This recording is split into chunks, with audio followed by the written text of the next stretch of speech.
първи път полиетиленови тръби се пренасят през целия Атлантик, от пристанище Варна до остров Ливингстън, с цел да водоснабдят полярната ни база. Тръбите се предоставят от фирма HTI България и са възможно най-добрите в класа си.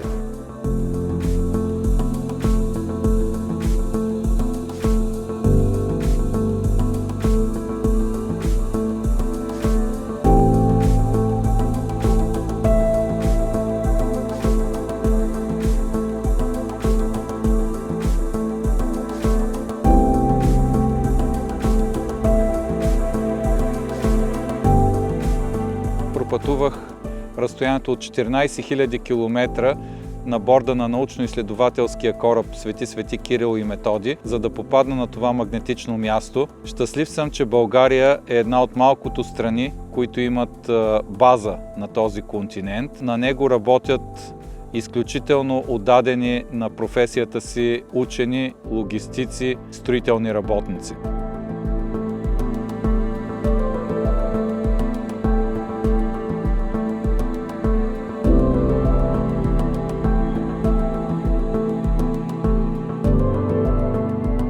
Това, което ми направи впечатление, че сутрин и вечер, когато температурите паднат много под нулата, съществуващият водопровод замръзва и базата остава без вода.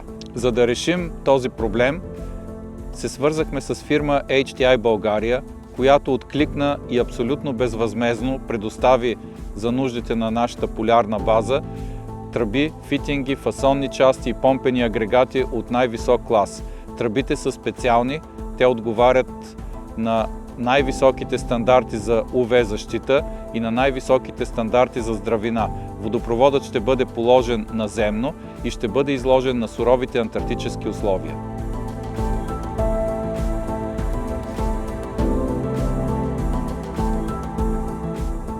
Водопроводът ще бъде изграден в най-кратък срок и благодарение на фирма HTI България, нашата полярна база и всички учени, водени от професор Христо Пимпирев, ще имат устойчиво водоснабдяване 24 часа в денонощието.